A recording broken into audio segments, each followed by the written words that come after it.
Hey, it's your friendly vegetarian here. Talking about self-care, that's a term that you hear a lot, especially in health and wellness. It's primarily discussed amongst women because it seems that we take care of the world, our family, spouses, kids, friends, careers, and we do all of that first before we take the time to take care of ourselves. And I wanted to address this because we cannot possibly give from an empty cup. So, you are listening to Self-Care, Don't Care, episode 3 on the Skinny podcast. Thank you so much for tuning in. I find myself running on fumes a lot and burning the candle at both ends, wondering why I'm not making as much progress as I would like. I remember my college days. I worked 40 hours plus a week, carried a full class schedule, sang in the church choir, helped to take care of my brother, and the household responsibilities. I lived with my mom and my little brother and always made sure that they were taken care of. Having a single mom meant that I worked an insane amount of hours in order to help provide financially. I was always exhausted and barely had enough energy to do my homework, to study, or even just go to work every day. I felt out of sorts most days, and I remember that one of my childhood friends used to tell me all the time that I had way too much on my plate, and that's why I never had any energy. I scoffed at the idea that I couldn't handle it all. But I guess when you're in your 20s, you think you're Superwoman. These beliefs and behaviors are ingrained in us as little girls. That's my personal opinion. We see our moms and our grandmas and aunties carry the world on their shoulders without any complaints. And for some of us, we had dads that were good providers and they worked a lot, often at the expense of not being able to spend time with their families. I watched both of my parents do this time and time again. They never had time for themselves. We never had the time or the money to go on vacations. And they never took the time to come and visit me when I moved away to Boston. It just was the way it was until it wasn't. Sadly, I don't remember my 20s. There aren't a lot of happy college memories, hanging out with my friends. I do remember working long hours and barely making it to class on time because I was coming straight from work. One of my favorite professors, Dr. Rick Baumel, asked the class to describe what their evening consisted of after class in just one word. My word was very simple. Next. What did I need to do next for my mom, for my little brother, for my fiance, before I could finally go to sleep, only to do it all over again tomorrow? If you would have told me back then that I needed to take care of myself, I would have been panic-stricken and told you that my family needed me and they came first. I came last. In the words that I dislike a lot these days, it is what it is. Whoever said that was so wrong. Till this day, I'd like to know who. But that's always been the role that I've seen from the quote-unquote strong woman in my life. At 28 years old, I was diagnosed with type 2 diabetes and hospitalized for 4 days. The best quote that I heard today, actually right before recording this episode, is, "You have to slow down to speed things up." And that was by Pastor YPJ. This so applies to my life, and I just had to use it, giving credit to him, of course. And boy, did I slow down. Actually, my life came to a screeching halt. And even though my body gave me warning signs and all the red flags were there and the little nudges here and there, I wasn't paying attention. I wasn't listening. Instead, I was too busy doing. And now that I look back on my life, the question still remains, busy doing what? Because I sure as heck don't remember anything. It's not like I did anything memorable. Sometimes we're so busy being busy that we don't realize we're spinning our wheels at a very expensive cost and not accomplishing much. Ladies and gentlemen, yes, this message is both for the girls and the guys. Self-care is far more than just taking a break to enjoy a glass of wine taking a break from the kids to get a bubble bath, or just taking a breather. Yes, these are all part of self-care. But if we delve a little deeper, self-care is also truly about knowing what you need and knowing how to communicate that. If I start with a basic example, it can be said that I enjoy trade shows and conferences. I like the energy, I like learning new things, meeting different types of people, but when I'm surrounded by large crowds all day long, I definitely need to decompress.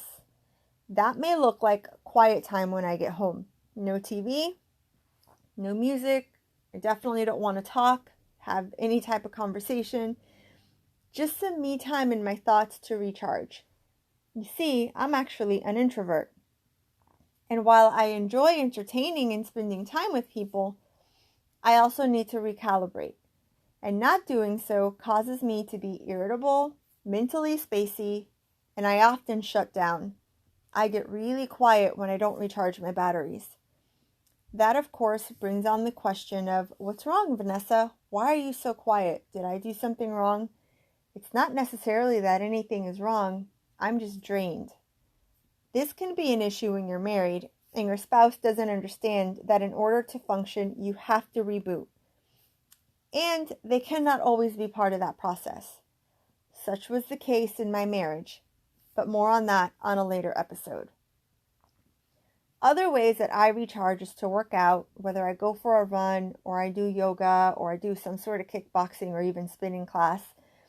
I just kind of let my thoughts run free. This is a stress reliever for me. But it isn't just about the workout. I know that in order to remain healthy, both physically and mentally, these are the moments of my day that cannot be negotiated. This is still a work in progress for me, and it requires that I be intentional about my decisions and what my priorities are for the day. Because when the going gets really tough, my first thought is, well, I can always work out later. Several days of that, and I'm no longer getting the physical exercise that I need to maintain healthy habits.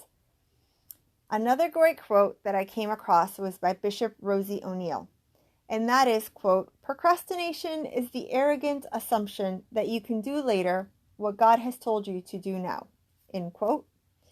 It's much easier to maintain your health than it is to restore it, or having to deal with a chronic illness. Sometimes, though, diseases are not brought on by lack of exercise or bad eating habits. Sometimes they can be brought on by not healing from trauma. Your self-care is also a part of your healing process. We all experience trauma to some degree. It could be major or on a smaller scale, but whether it's losing a parent, a loved one, going through a divorce, a separation, a family member, or yourself being diagnosed with a terminal illness or any illness, loss of a job, losing a child, born or unborn. So often we're so busy doing that we don't take the time to heal emotionally, spiritually, and mentally. And a lot of the times, if we're honest, we actually throw ourselves back into being busy because we do not want to experience the pain of having to deal with those emotions head on. Taking the time to take care of yourself and to heal and address your well-being is a part of our own responsibility to ourselves. This is not something that you have to do alone. You definitely don't have to walk this road by yourself. You can speak to a therapist, a pastor, a mentor, or a close family or friend that you trust, that you know isn't going to judge you. You know, one of my favorite scriptures, I am a woman of faith, is in Matthew 11:28-29, where it says, "Then Jesus said, 'Come to me, all of you who are weary and carry heavy burdens, and I will give you rest. Take my yoke upon you. Let me teach you, because I am humble and gentle at heart, and you will find rest for your souls.'" Now, I mentioned the different people that you can talk to, you know, and these are people that, you know, God can bring into your life for the very purpose of helping you heal. See, when we all go through stuff, we don't go through things so that we can keep it to ourselves. For example, I didn't go through a divorce just to be like, wow, that really sucks. I really went through a divorce and, life goes on. Yeah, does life go on? Of course it does. But now I can help somebody else who's gone through the same thing, or who's going through the same thing. It's part of our healing sometimes is being able to share our testimony and our experience and being able to help somebody else. Self-care comes in different forms. It could be starting a new career in a field where you're living your purpose. It could be having a medical procedure done, a surgery to improve your health so that you can be around longer for your family and friends and to achieve those goals and dreams. Such was the case for me. It can also mean having conversations with your family about what you need and how they can support you.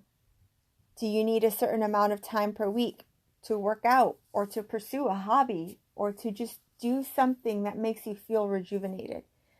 Now, I'm not saying that these discussions are going to be easy, because a lot of times it's easier said than done, but they are still necessary conversations that need to be had. As an example, for me, it was having a discussion with my ex-husband about bariatric surgery. When I had surgery, I was married. He was supportive when I told him that I was seriously considering the surgery. But he also told me several times that if he had his way, I would never go under the knife. In our conversations, I explained that if I ever decided to have children, I was going to be the healthiest version of myself, and that was a non-negotiable. It meant that I did not want to be diabetic. I didn't want to have to transition from metformin or any type of diabetes medicine to insulin during pregnancy, or worse, not addressing the weight gain from the PCOS, which is polycystic ovarian syndrome. I have seen way too many complications in some of my family members during pregnancy or childbirth to purposely turn around and do the same exact thing. So, on April 15th of this year, I celebrated 7 years post-surgery. And I gotta tell you that it is the healthiest that I have ever been. Now, your situation may not be as extreme. You may just need to discuss needing time to read or work out, join a group, a hobby, something that belongs just to you. My request and what I urge you to do is don't get so busy being busy that you forget to live this wonderful one life that you have on this earth. Or that you get to the point where life makes you slow down very abruptly, as we all know it has a tendency of doing. So, in the comments below, I would love to hear from you. What does self-care look like for you? What does self-healing look like for you? Also, please like and share this video. If you liked it, you know somebody who definitely needs to hear it, please like and share. I so appreciate it. Until next week, I hope you have a wonderful, wonderful, blessed week.